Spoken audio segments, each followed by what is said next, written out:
Ja, da det fint hvis folk kan finne plassene sine. For det såpass sent at det dumt av oss å dra det ut alt for lenge nå i kveld.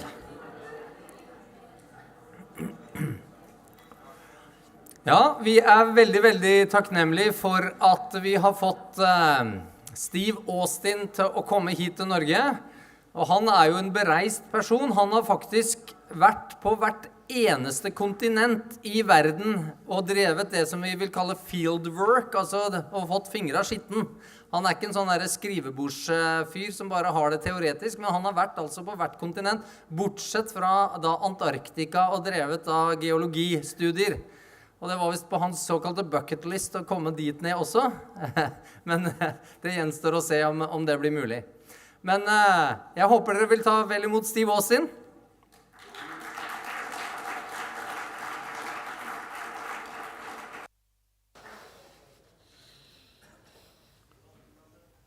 How we doing sound-wise?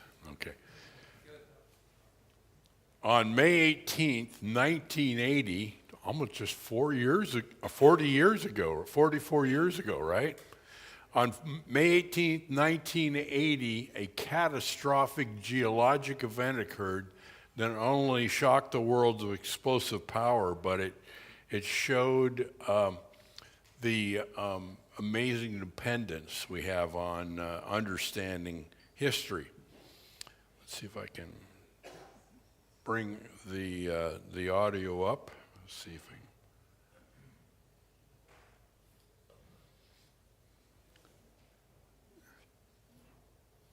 can. Okay, here we go. There's the. It was in United States of America.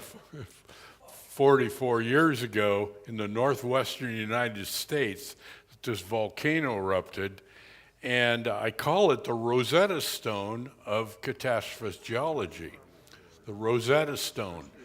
And why Rosetta Stone? You know the Rosetta Stone story about the hieroglyphics on the stone. Okay,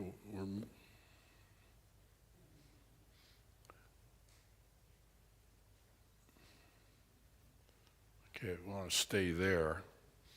Okay, the Rosetta Stone.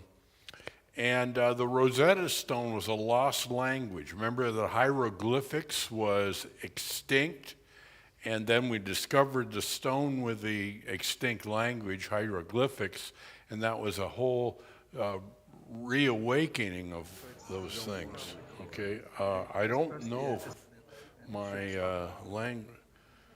Okay, I'm not supposed to be. Okay, there. I don't want to record. Okay. Come behold the works of the Lord, what desolations he has made in all the earth. Oh, no. Come behold the works of the Lord. And so I love looking at the works of the Lord, and boy, Mount St. Helens, Psalm 46, verse 8, come behold the works of the Lord, what desolations he's made in the earth. And he really made a desolation, didn't he? Come with me and let's explore what happened 44 years ago, just this week, right? There's the volcano before the eruption. It was 9,677 feet tall, and after the eruption, it lost 1,300 feet of summit elevation on the morning of May 18th, 1980, and it's now significantly shorter, 8,365 feet. And then you see around the volcano that whole display of the north slope of the volcano and the blast zone, because it was a horizontal blast. It wasn't a vertical blast. It was a horizontal blast over the landscape, and it leveled 150 square miles of forest in 6 to 10 minutes. And so that whole story is really interesting too, I'm sure. And well, we know quite a bit of the experience. There's before the eruption in March of 1980, there was a summit crater visible after the first little puff of steam from the volcano. And then that steam eruption, a small eruption occurred, and then the whole north slope on May 18, 1980 became unstable, and it slid 1/2 cubic mile summit and north slope slid in 3 rotational sequences. And as you see, the still photographs are merged to make it kind of a historic sequence of the way the actual eruption occurred and morphed. And then the steam power underneath the landslide material exploded to steam, and then we had a northward steam blast. It kind of shows the best. And here it is, 8:32, 32 seconds after 8:32. The summit and the north slope are sliding, and you see it's a gigantic debris avalanche. That's the way to describe it. And then the rock fall basically is being generated into a avalanche, a rock avalanche. You see the first jet of steam in the center area, okay.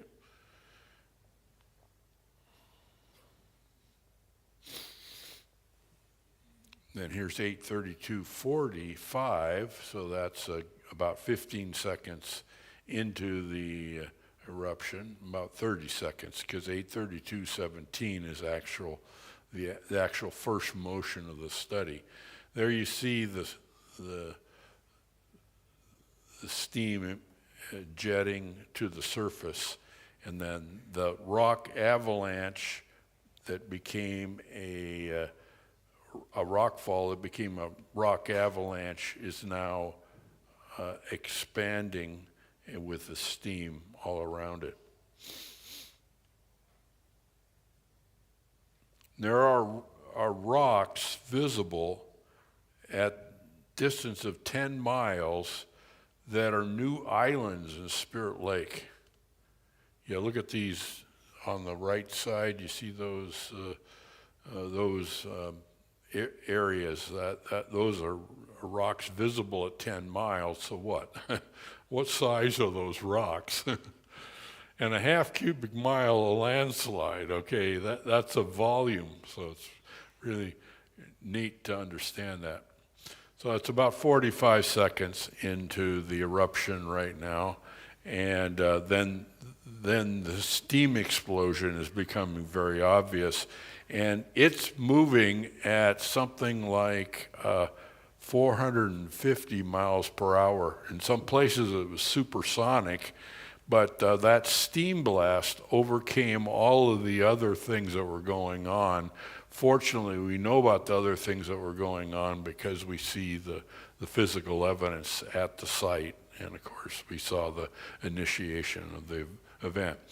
Okay, this is the photograph on May 17, the day before the eruption. You'll see it was nice and calm and placid, and no real evidence that the volcano was misbehaving. You can see a little bit of the summit on the north side. The most concerning part was the 450-foot bulge, 450 feet, a swelling at the north side. And so the swelling was obvious to geologists, and we were wondering exactly what happened. And of course, because of the oversteepened north slope of the volcano, the next event was the key trigger. And the key trigger is the earthquake. Okay, it was a magnitude 5.1 earthquake, and that shook the summit and north slope, and of course it began as a rock fall, and then it became a debris avalanche, and then it expanded into a enormous steam blast through the 150 square miles of country. There it is after. This is a photograph from, I believe, 4 weeks after, but it shows you the amount of material that has been changed. Okay, that's after. This is before. Now see the on the lip on the left side and the lip on the right side down from the summit. Those areas are preserved, but the rest of the volcano has radically changed. And especially in the foreground shows that there's about, in places, up to 600 feet of debris deposit. And by the way, I'm talking to you in Norway about avalanches. Isn't that interesting? And, I've learned a lot about avalanches even before Mount St. Helens, but that's cool. And avalanche is the key term. Okay, up to 600 feet of deposits in the foreground, down in the valley, all that has changed. Okay, there's after the eruption. Notice the foreground in the valley is much higher. The debris in the lower left-hand corner, all of the trees were eradicated from that slope. And then you can see the amazing crater that is formed.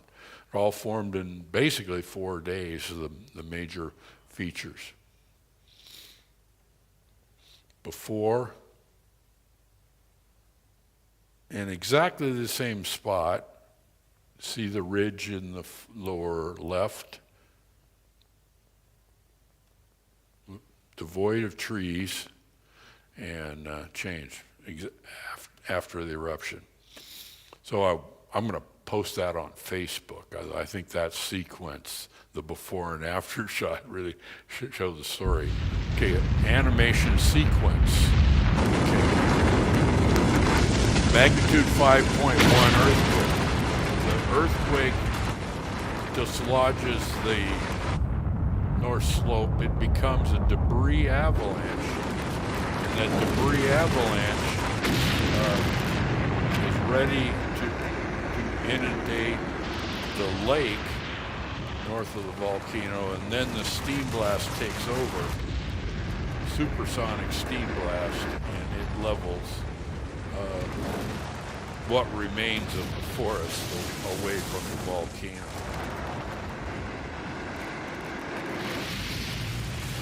I'm sure you want to see that again, right? Okay, it was done for the picture called Dante's Peak, the movie, and they did it with a geologist, not me, but another geologist who did that. So a radical change. Now, notice the lake there on the left. That lake is the site where the debris avalanche, 3/4 of the debris avalanche went into that lake as the steam was exploding beyond it. So there's evidence of a giant water wave in the lake, up to 860 feet high. We've seen that at the north shore of the lake, where the water wave was going up rapidly and took out the forest even before the steam blast. And anyway, it was real interesting to see that. And then you can see the forest and part of the ridge. It was even ridges were overcome by the the avalanche over some of the summits. So radically different things. So I'd like to talk about 7 things that made Mount St. Helens completely unique. The first one's let's see if I can remember the 7. The first thing was the earthquake, magnitude 5.1. And at 8:32:17, that's the start of the earthquake. And the earthquake caused the rock fall, and the rock fall caused the debris avalanche. Debris avalanche caused all kinds of molten lava, molten material to be expressed. And then it went into pyroclastic flows, which are steam-generated hot magma that gets to the surface. And then following that, mud flows. And then the last thing is it generated a log mat in the lake, and I'll talk about that, and rapid erosion features. There it is during the 9-hour eruption. It was a 9-hour eruption, and it occurred in broad daylight without a cloud in the sky. And if you know about the northwestern United States, that's kind of a rare event. I think God was definitely showing us what the volcano was doing. And that day, on May 18th, 1980, the volcano released the energy equivalent of 400 million tons of TNT blast energy. So it's essentially a hydrogen bomb, in its destructive potential, but it was spread out over a 9-hour period. And that 9-hour period is what's expressed. So 20 million tons of TNT blast energy in just the steam explosion early in the morning of May 18, and then through the eruption, 400 million tons of TNT blast energy, which is equivalent to 20,000 atomic bombs. 20,000 atomic bombs, that's Mount St. Helens in kind of a summary. And there's 20,000 seconds in 9 hours, so that's an atomic bomb a second. Okay, that's the power output in eruption. And yet, Mount St. Helens just a small to average explosion in terms of volcanoes. I would call it an average to a little bit smaller than average. Okay, and so now you're thinking about the enormous catastrophic events properly. Now, there have been a lot bigger volcanic eruptions than Mount St. Helens, but this is a window or basically a Rosetta Stone to understand this amazing science. Now, why do I say Rosetta Stone? Because they're an extinct language, and that language became revealed to us, right? On the Rosetta Stone, there was an extinct language that we learned about at Mount St. Helens. What was that extinct language called? Catastrophist geology, right? It had been suppressed by the establishment, and then what happened? Okay, we discovered Mount St. Helens, and this is well documented, and I think you can say this and generally, there was geology before Mount St. Helens, and there was geology after Mount St. Helens, and Mount St. Helens was a volcano revelation. And so Mount St. Helens showed us this new dimension. Mount St. Helens is just a small to average volcano from the standpoint of human existence in history. Yellowstone is a giant collapsed volcano And that's something like 45 kilometers. That depression there is about 45 kilometers, and that is a huge depression.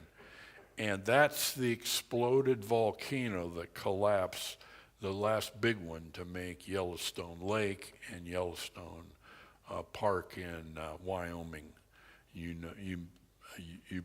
probably people in Norway know much about geology in the United States because they often go there. And Germany and Japan, you hear people speaking, the languages at Mount St. Helens and around Yellowstone even. Okay, so Mount St. Helens was, the way to talk about it is Mount St. Helens had about 1 cubic kilometer of new volcanic magma expressed at the surface. Yellowstone, more than 200 times the magma volume. So if you think of Yellowstone and you're thinking of it, the big events of the past, yes, it's one. Now, in 6 major rivers downstream from Mount St. Helens, there were very severe mud flows. And mud flows, especially in the in the afternoon of May 18, but also 5 different other eruptions through the summer of 1980, there were very severe mud flows. Dozens of bridges were washed away. People at 30 miles from the volcano that thought their home was safe, it was flooded by mud. And so mud flows are the most significant dollar damage from Mount St. Helens. Mud flows on 6 major rivers downstream. And you can imagine these events. Now, I'll just say it really briefly, and maybe in the question session regarding Grand Canyon, other things will come out. But mud flows are amazing, and they're very significant geologically, and they're only being discovered and recognized recently. And mud flows may be more common than we think. And you know that Norwegian geology, there's a gigantic mud flow off of about halfway up Norway. There's this big Storiga slide, okay? And that's providing evidence of giant mud flows under the ocean. And there's geologists saying that even what we understand about mud flows today is deficient because mud flows are probably the major way that sediment is being moved in the ocean. Okay, well, let's talk about some things. Let's talk about 4 things. I like to talk about these. Stratification formed rapidly, very rapidly. Okay, you can see the mud flow plain there at the south shore of Spirit Lake, and that's a site of up to 150 to 250 feet of deposits, and the new level of the lake, it was 150 feet lower before the eruption. So the avalanche went into the lake. 3/4 of the avalanche went into the lake. 1/4 of it went down to the west, kind of far away there, and you see some of that avalanche debris. But the lake was the main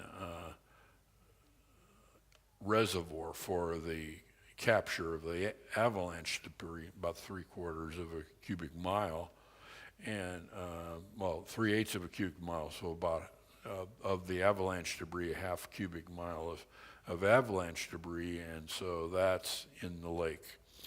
And that caused a giant water wave. And then there were pyroclastic flows on the through the summer of 1980, and especially in the afternoon of May 18th, these hot, very stirred explosions of volcanic ash and steam, mainly pumice, created these pyroclastic flows. Pyroclastic flows are the most unusual episodic feature of these kind of volcanoes, and they kill more geologists than ever. And any other geologic events, our pyroclastic flows are the thing that geologists dread, because we have to, well, there's nothing you do during a pyroclastic flow if you're sitting there than just enjoy it. Hopefully it doesn't go next to you. Okay. Pyroclastic flows freeze rapidly, and they're like mud flows, which we learned a lot about. And you see the pyroclastic flow deposits, these tongues move from the right to the left, and they froze rapidly, like mud flows often do. And because of that, the rapid freezing, the internal structure of the pyroclastic flows is visible, and here we see some of the exposure of it. Every layer at Mount St. Helens has a date, and you just need to ask the geologist who knows that area of the volcano which formed and how it formed.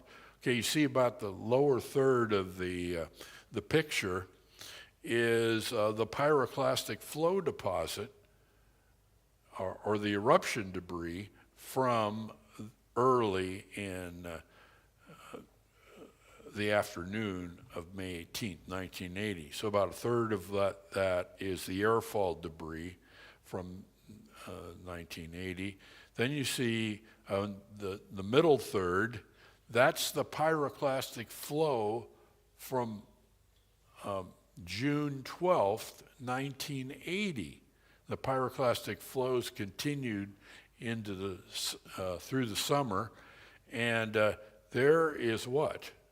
That looks like about 25 feet of pyroclastic flow deposit, and that pyroclastic flow deposit formed between 9 p.m. and midnight on June 12, 1980.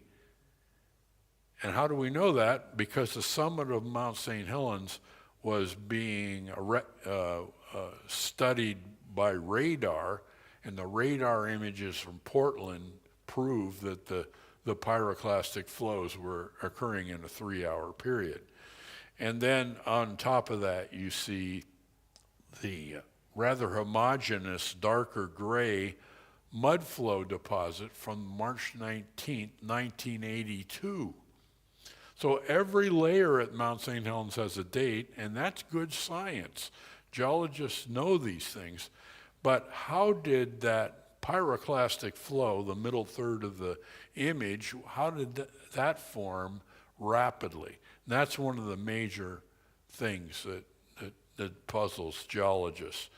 Now, a pyroclastic flow moves at 90 miles per hour, okay, something like that, and something moving at hurricane speed deposited that layered deposit. See the layering? Now, we were accustomed to thinking in terms of layers as being millions of years, certainly thousands of years between summer and winter, between wet years and dry years, and that type of thing. And this micro-thin layering of all things formed in a hurricane, okay, in a rapid event. And as to me, that's one of the most significant things about Mount St. Helens, is we had rapidly formed layers. Extremely rapidly formed layers, and there's no argument about it. You know, the radar imagery shows it. So they were formed rapidly, and those are amazing. Even micro-thin, you know, there's the hand for scale.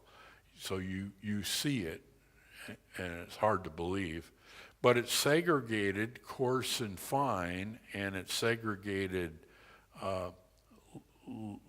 layers that are poorly sorted, like mud suspensions between cobbles and that type of thing, versus very sorted layers. And so Mount St. Helens provides a laboratory for the study of rapid stratification. Are you with me? Do you know of any other places where you could study stratification and apply what you've seen at Mount St. Helens? Even microthin layers. You know, can you believe that? Granular material can behave like that, and of all things during a hurricane in less than 3 hours, certainly. How about the Tepic sandstone of Grand Canyon? Many of the same features that you see in the rapidly formed, especially mud flows and the pyroclastic flow deposits at Mount St. Helens can be seen at Grand Canyon. And the Tepic sandstone, that's that low sandstone layer down about 4,000 feet from the rim of the Grand Canyon. I see lots of things there. And so Mudflow Man, that's what I'm known as in my mail email address, but Mudflow Man knows there's a lot of that evidence of catastrophic deposits in Grand Canyon. And you don't want to go there too much with me, because then what happens? I start talking about all kinds of physical terms and that kind of thing, and that shows that I'm a rock nerd, right? Okay, but you know that rapidly formed strata. The next thing I want to talk about is erosion features formed rapidly at Mount St. Helens. There are new canyon systems that formed by mud, especially mud, but flowing water and mud, which happened through the summer of 1980. Now this is an ancient lava flow, that ancient lava flow, and I believe that's during about 1450 AD. That's a mud flow, and there's pyroclastic flows underneath it, and that whole canyon, about 100 feet deep, was eroded by mud in the summer of 1980. This is a canyon. Part of the canyon is 600 feet deep, and it was eroded since the summer of 1980.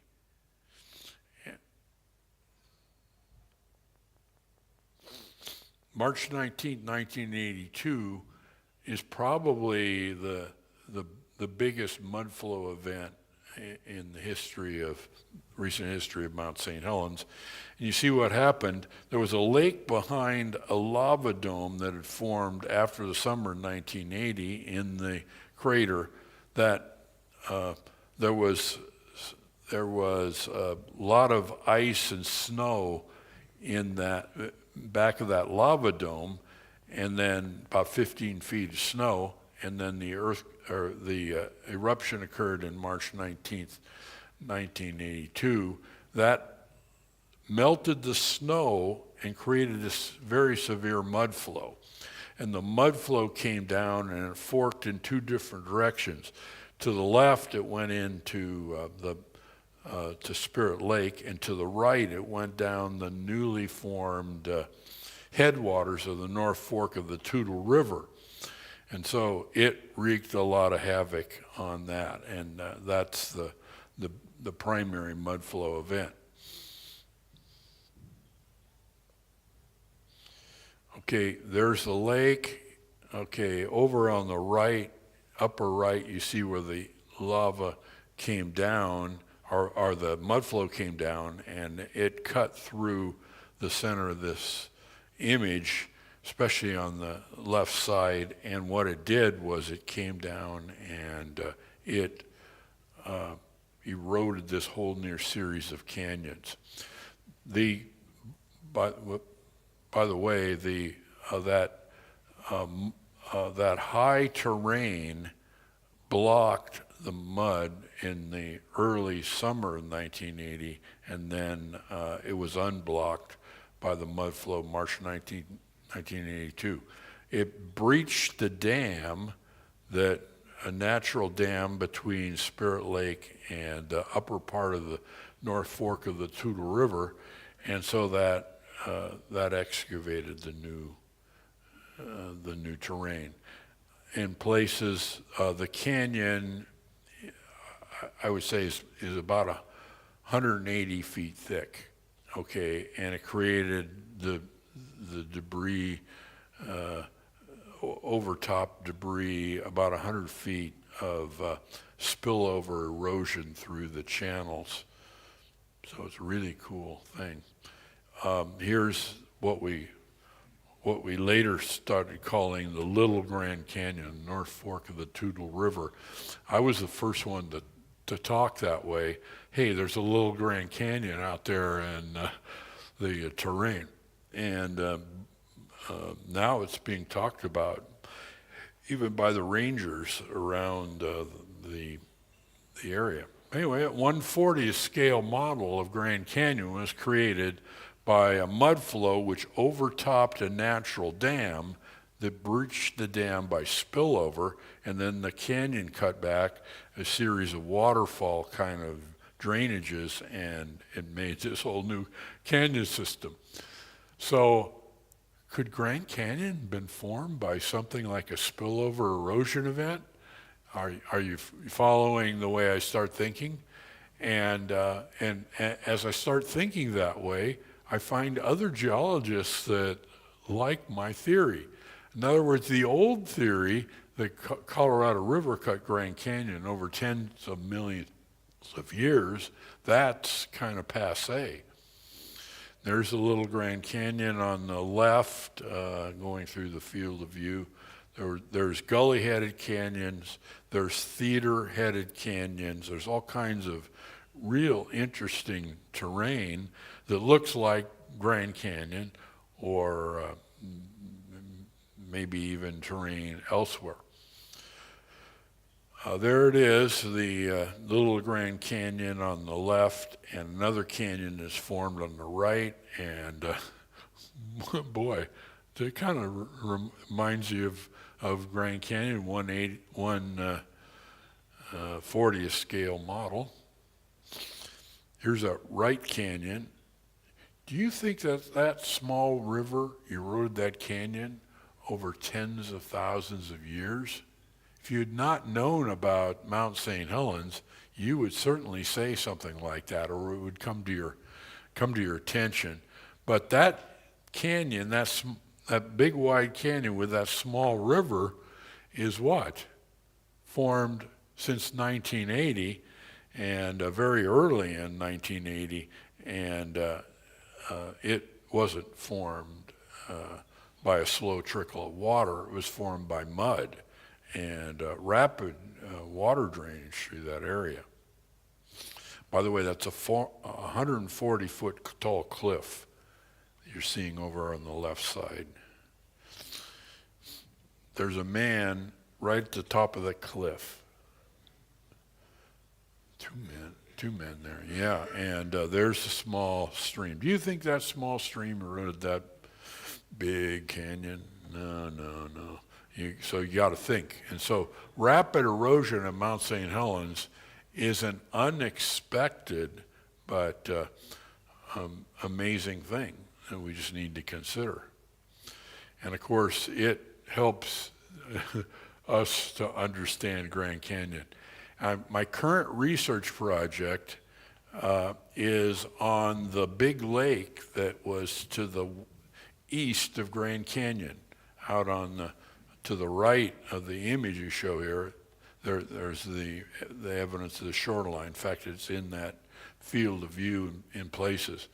But it looks like there was an upwarp terrain in northern Arizona that had formed, and then what happened? A lake overtopped the plateau, the Kaibab Plateau in Arizona, and drained to form Grand Canyon. And there's a smoking gun at the scene of the crime here at Grand Canyon, so why not make the Grand Canyon by catastrophic spillover model? You don't want to hear me get into that too much, but there's the Mount St. Helens spillway on the left, and there you see the Grand Canyon spillway on the right, and there's quite a bit of points of discussion. And do you think the Colorado River formed Grand Canyon by erosion continuously over tens of millions of years? Maybe not. In fact, it's now becoming popular among geologists that the canyon formed rapidly by some mechanism, Grand Canyon. Okay, now let me talk about logs and log deposits of Spirit Lake. That's kind of an interesting thing. And the log deposits of Spirit Lake are seen right here at the edge of Spirit Lake. We were studying the way logs float and eating our lunch there next to the south shore of Spirit Lake when four sticks floated in erect position. Do you see the erect floating sticks? And as we thought about it, we said, hey, how about the logs themselves, all the conifer logs? And there's a giant water wave in Spirit Lake, 860 feet high, and as it came back in the lake, it brought all those logs into the lake and created a gigantic log mat for us to study. And so the prone floating logs, you see those obviously on the lake, and there's 1 million logs floating there after the eruption in 1980 that were formerly on the forest, especially north of the lake. And those logs have been going into vertical position, just like the sticks along the shore. And we thought about the floating log situation, and we thought, oh, the logs can float vertical, like you see over on the right side, and they can stand vertically on the bottom of the lake. And then what could happen? Since sedimentation was going on rapidly in the middle of this whole thing, there could be logs floating in erect position and then sinking and becoming part of the deposit. Interesting, isn't it? There's the logs on the lake. On the shore of the lake, man-made lowering has slightly inclined these logs, but they were standing vertical when we first did the studies in 1982, when we studied those logs. We got a sonar device into a boat in Spirit Lake, and we started measuring using side scan sonar. That was the correct way to survey the lake, and we found upright logs on the bottom of the lake. We estimate, we went through the whole lake, something like 10,000 upright objects standing on the bottom of the lake. You can see this. You can see at the bottom of the screen there is the sonar towfish, and then you see open water below the towfish, like some 20 or 30 feet of water, and then you see the reflection profile from from the center track line off to the horizon in the bottom of the lake. See upright objects floating off or positioned off the bottom, and you see the horizontal traces below the thing. Okay, and there you see these, and the one on the right looks like a big log that's planted there, and then even seeing outflaring root mass. Do you see that kind of thing? When you see the outflaring root mass, we started diving on those type of trees. By the way, I'm a NAUI certified diver, okay, scientific diver, and I'm NAUI certified to do that. What do I have with it? I have another NAUI certified diver. Anyway, I had no problem getting the most experienced divers in the world to go look for logs in Spirit Lake. It was just put the word out there, and ask for resumes, and these people were just flocking to see this whole thing. There I am, there's my diving buddy, look at that, an upright log. And then underneath the log mat, looking up at the logs, you can see the beautifully preserved logs. They don't have a lot of bark on them, though. See that? And there's the image. Here's the underwater image, and you can see logs floating vertical in the log mat. They're hard to see from the up view, looking down on the lake, but underwater you can see these upright floating timbers. They're floating at the surface, but in vertical position. And you can see quite a few of them off there, especially to the right. And they're there. And then right where the sonar said they would be, as we dove on the contacts, we found upright logs. In this situation, there was an upright log in the background that had recently landed, and so it was an upright log. It could easily be tipped and swayed, but then the logs could also fall vertically and get embedded in the bottom of the lake, like on the left here.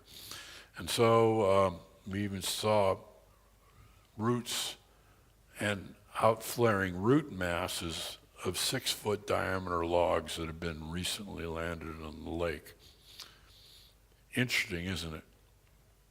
There's a sign at Yellowstone National Park. Across the valleys rise the slope of Specimen Ridge, but the forest you see there today is only the latest chapter in a remarkable story. Buried within volcanic rocks that compose the mountain are 27 distinct layers of fossil forest that flourished 50 million years ago. I asked the chief interpretive ranger at Yellowstone National Park about that sign, and the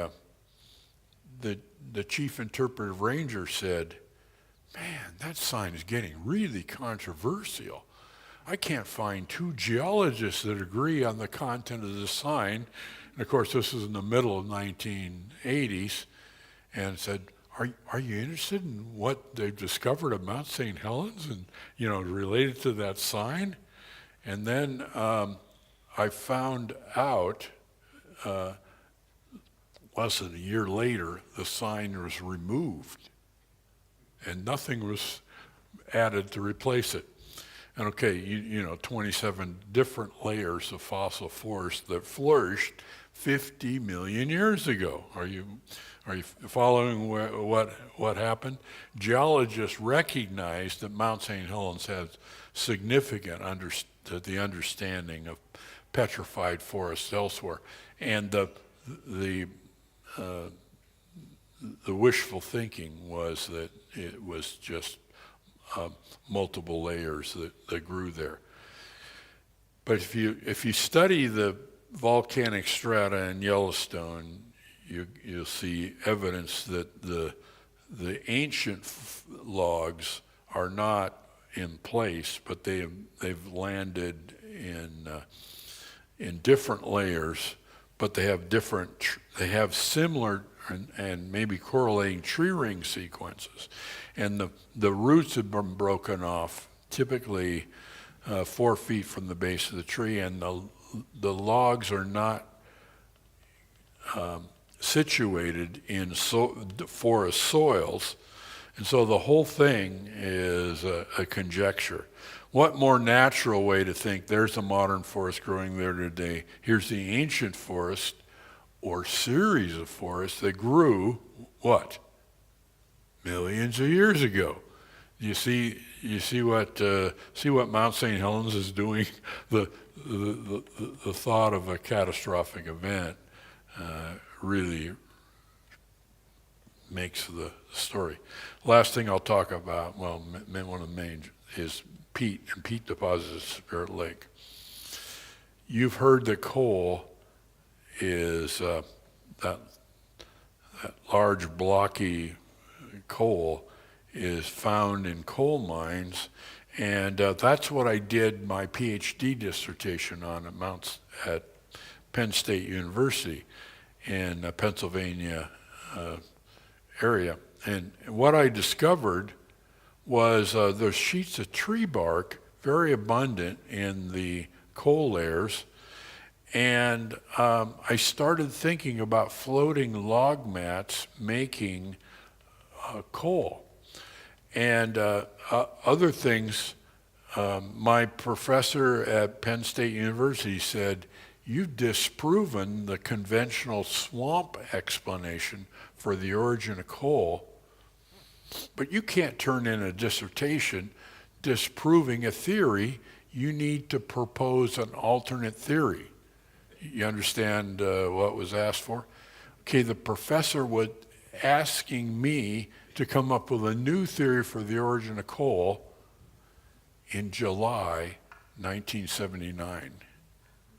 Okay, and so what I did was I had chapter 7 of my thesis was on a floating mat model for the origin of coal bed in western Kentucky.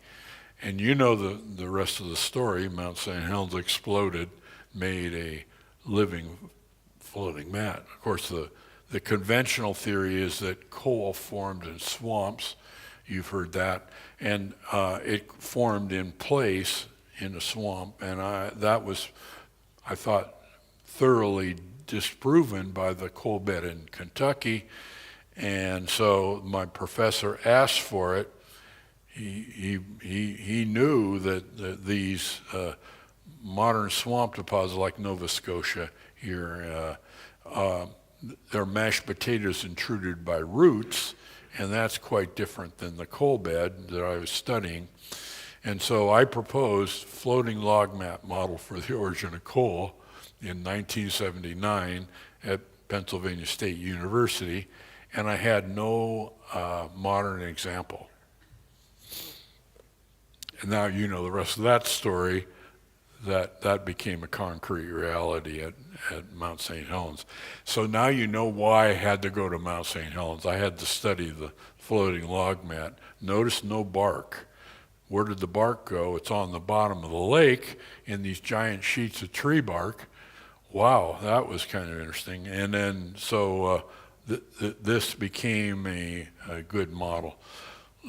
Before I close things out, life flourished in the blast zone.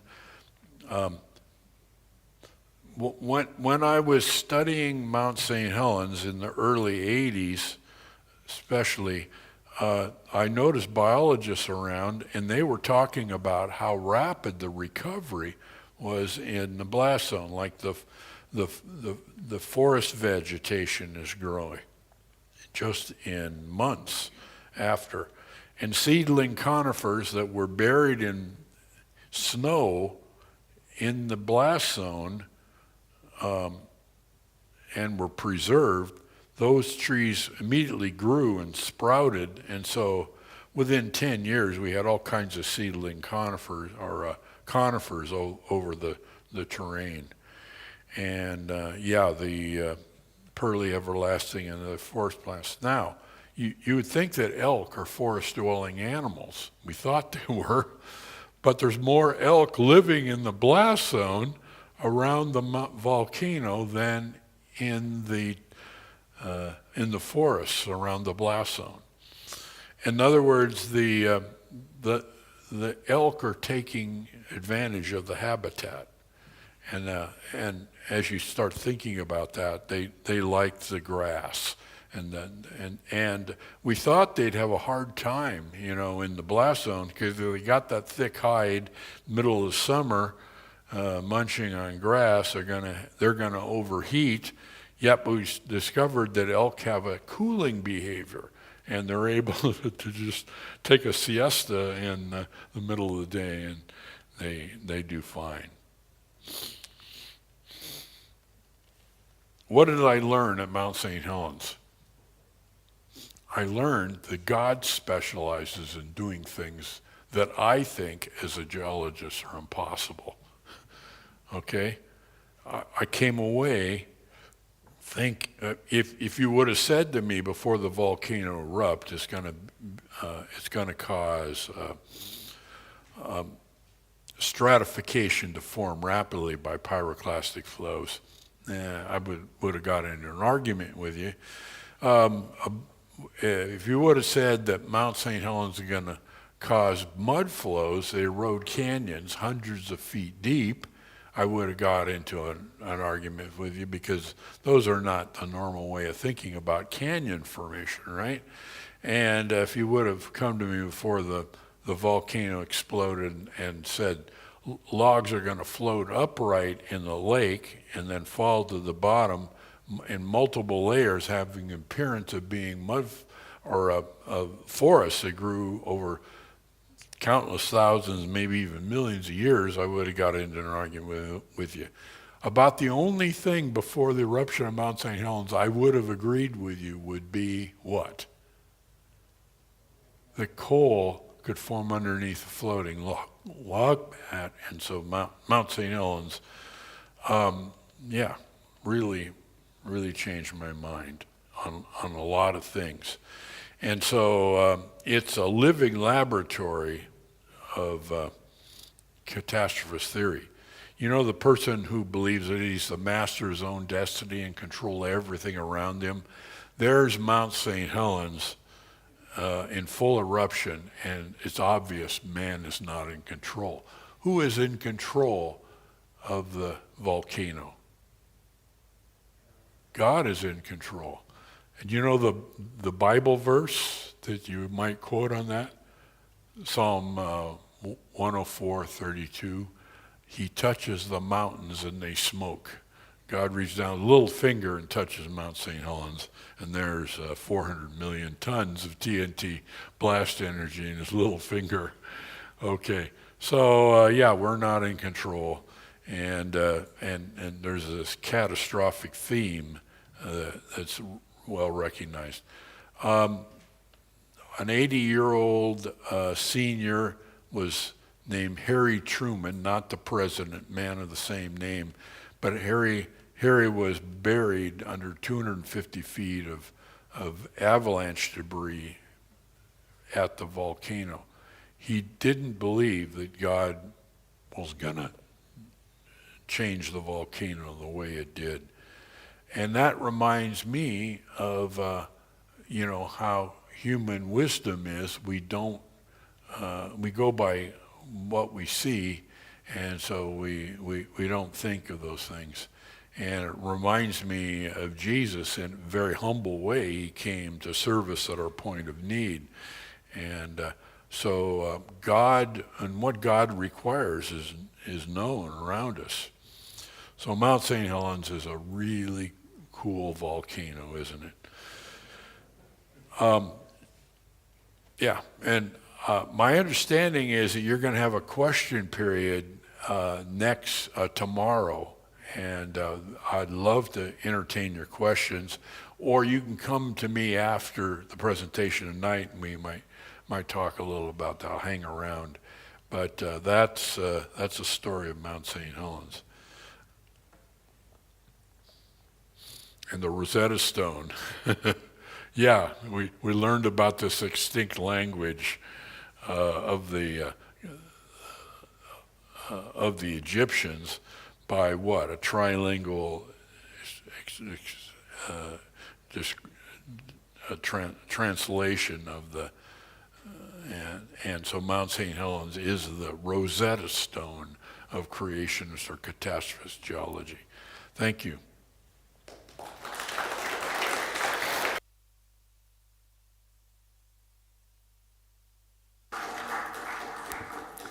Ja, vi forstår at han har ikke bare fått fingra skittene, men han har blitt våt I tillegg. Så det krever arbeid å skjønne Guds skaperverk. Og jeg håper at en del av dere som unge her kan bli litt inspirert til å gjøre det arbeidet som kreves, både på skolen og komme dere ut der og forstå dette, sånn at dere kan være til velsignelse for at vi kan få være med og forstå Bibelen. Og det vi forstod ut fra Mount St. Helens jo fantastisk. Vi så at daler kan formes raskt, vi så at lag kan formes raskt, vi skjønte at kull kan lages raskt. Vi trenger ikke disse millionene av årene, men det krevdes arbeid for å finne det ut. Og dere som unge og har livet foran dere kan gjøre det arbeidet og bidra til at vi kan ha enda mer informasjon, som gjør at vi enda mer kan få lov til å stole på Bibelen sånn som den var. Og jeg synes jo det fascinerende med timingen her da, som han var inne på. I 1979 så ble han utfordret til å bevise noen ting, og så sender Gud av gårde en vulkan som eksploderer, som var med å hjelpe han å bevise akkurat det. Det jo kult. Takk for I dag. Vi har en lang dag I morgen. Håper dere vil være tilbake og være sammen med oss da. Og da blir det jo flere muligheter til å høre både fra Steve og fra Robert, og også fra Frank Carlsen, og Kjell Skartveit kommer også I morgen. Så velkommen tilbake da. Håper dere får en god kveld, og dere har mulighet til å være igjen og prate litt, og stille spørsmål både til Steve og til Robert sikkert, og bli kjent. De ganske hyggelige folk, så ja. Ha det godt!